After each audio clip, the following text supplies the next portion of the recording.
Alright, it's been a while since we actually had to do any of these, reviews. It's mainly been live stream for me, but we went over the Super Bowl in the previous stream on Monday. Took a bit of day off, on my technical day off, but here we are, Monday Night Raw, and it oh Jesus Christ, I don't know if I want to keep doing this, okay? I don't want to. So, we of course had everybody coming in hyping up the Elimination Chamber match. Brock Lesnar, he's of course the Royal Rumble winner, but he's also qualified for his rematch clause after losing the WWE title in the Elimination. So he gets a shot at the Elimination Chamber at Saudi Arabia. The pay-per-view will be on a Saturday instead of a Thursday like any other Saudi event because it's a major pay-per-view like the Elimination Chamber. Styles came in. Kevin Owens came in. He made a Texas insult to garner heat, even though he's in Indianapolis. So what kind of reaction are you pushing over this? If the whole gimmick was him saying that Canada was a better country than any other part of the United States, that would have been fine. But the way he just garners heat just shows that Kevin Owens is just not a good heel, unless it means he's just kicking a guy in the nuts and giving a stunner, and thinking because he does a good wrestling match means that he's over with the fans. Kevin Owens is dull, bro. I don't care anymore. After it ended with Lashley and Lesnar trying to match up, after Lesnar mocked Austin Theory, tossing his cowboy hat on his head, Austin Theory actually came jumping Lesnar from the back until Lesnar beat the ever-living piss out of him, with everybody walking out. So there's Brock Lesnar carrying the show again. There was also Maurice later in the show, but we'll go over that later. We had, of course, a U.S. title match for the Open Challenge because Damian Priest is a babyface. And even though I thought he's turning heel when his matches with Kevin Owens happen.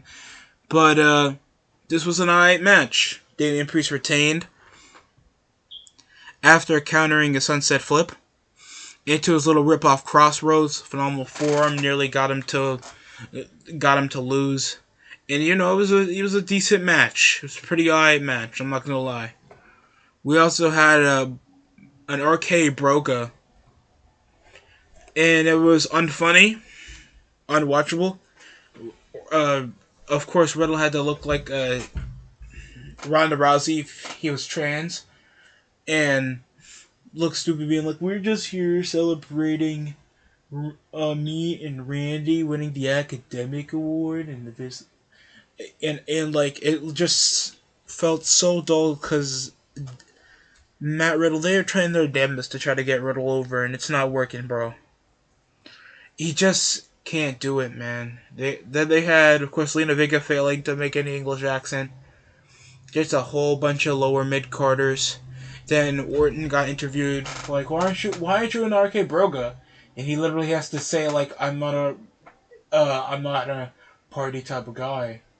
And that's just to show how, unfun Randy Orton is. He has to prepare for his match against Seth Rollins later on.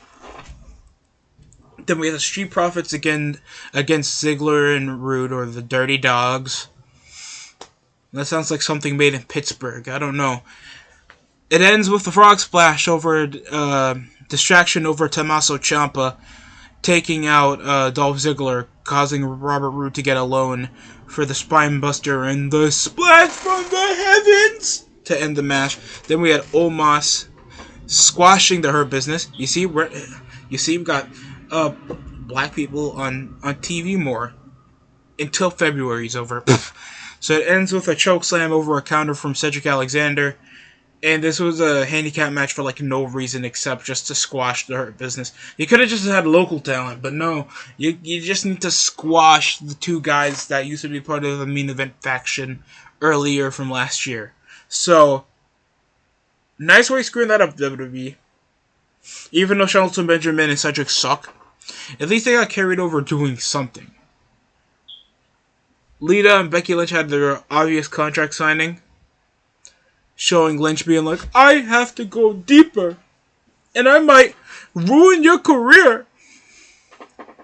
Because she's a childhood hero. That's literally the only storyline She's not saying that she's better or she's more influential. She's not trying to be like, I'm the bigger star. I've opened doors that you haven't in this business. No, this is just her being like, I'm beating up an old woman, but she's not really saying it. And it just doesn't feel that emotionally strainful because Becky Lynch sucks as a heel. And she just sucks overall, man. I'm like, I can't get behind Becky Lynch or Lita in this match because we know how Saudi actually respects women in wrestling anyway. This shit's probably going to go for 20 minutes.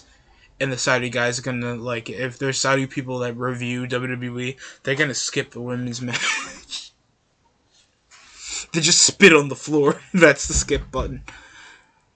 Begging Lita not to sign the contract for the match because, until Lita signed. Then we had Bianca Belair in a gauntlet match. And Bianca won in obvious fashion over Rhea Ripley, Nikki ASH. Even though, like, she eliminated both her former tag team partner and Doudrop until Bianca Belair won with the KOD. I think she also got rid of Liv Morgan. So that was, I guess, to qualify for the Elimination Chamber, and we got all 6 chicks. Like, anybody's excited to see a women's Elimination Chamber.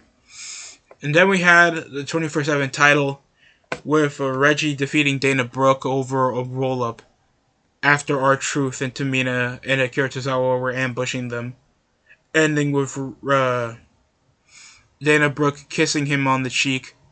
And then Reggie getting friend-zoned. Then he rolled her up.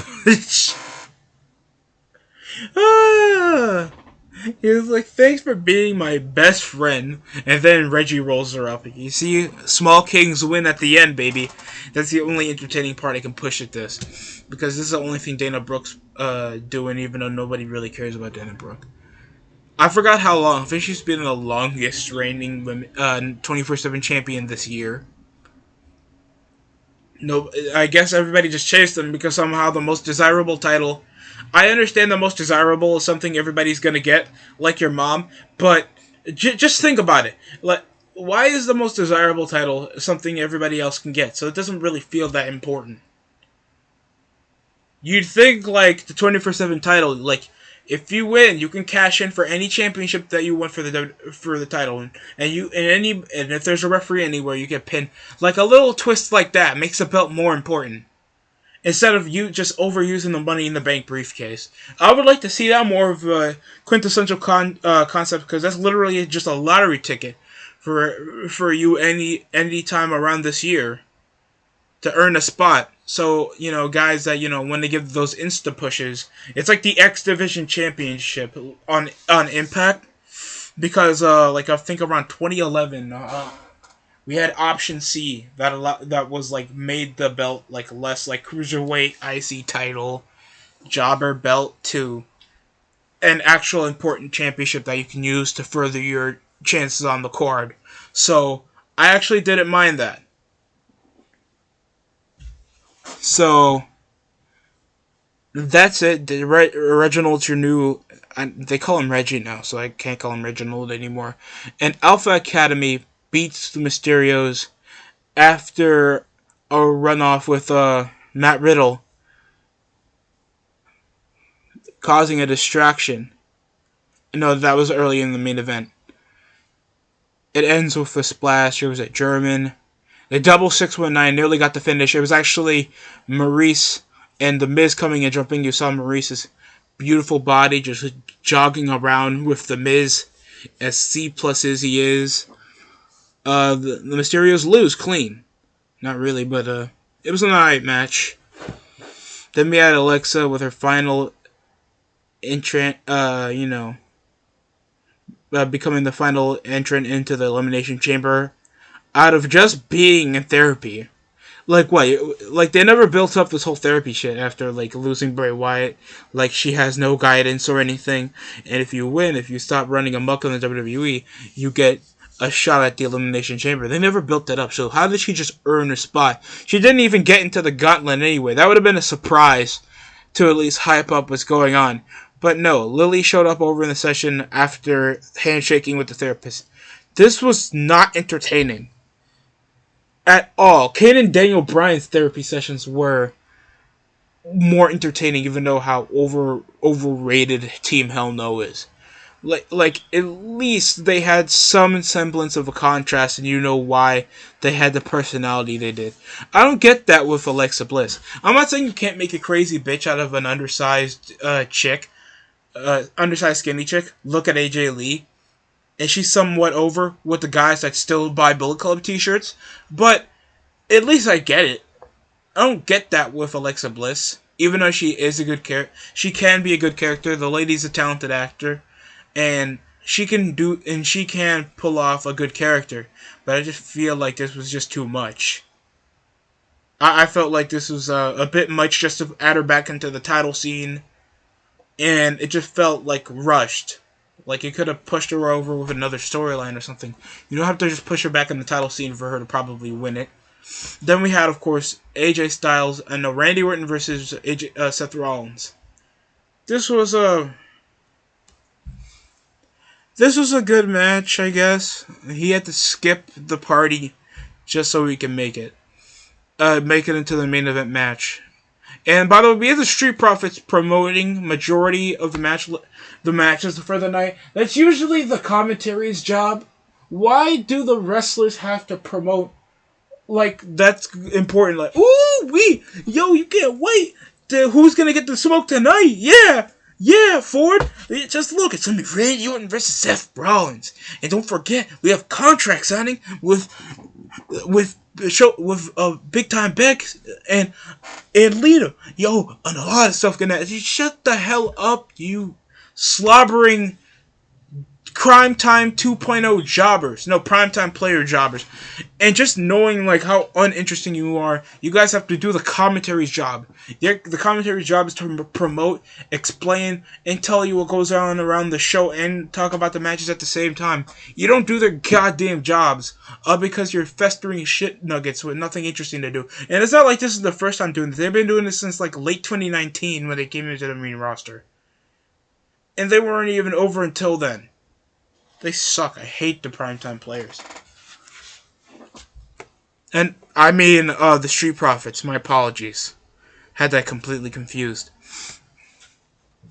So we of course had the Enziguri, Sling Blade, Dropkick, Orton getting the evaded, evading the curb stomp. And it ends with Alpha Academy trying to distract until Riddle comes around trying to stop him until Orton got too distracted and it costed him with a curb stomp. And it ends with us having this match for no reason when the chamber match is already decided. So that's already a weak point into the show. Overall, I thought it sucked. I guess in the main event and Lesnar opening the show and I guess seeing Maurice. But that's about it, man. I just can't. I can't keep watching the show. At least the Elimination Chamber is this weekend. So there's some optimism there. I don't really feel that ecstatic about the majority of the matches. Because I forgot that the Mysterios are feuding with Miz after he just came around losing over to Edge. Doudrop, I guess she was still feuding with Bianca Belair. We have the women's chamber match, either just to have women involved in the chamber match, because that's the only way we're going to make these women relevant. It's going to be Becky Lynch versus Lita.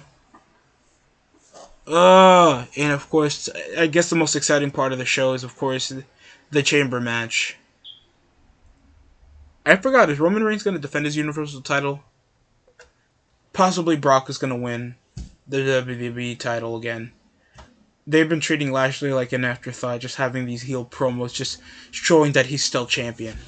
So it doesn't really feel like he's that of importance into the show. But that's how I feel. Thanks for watching. That's it for me. Thank you for watching the DST show.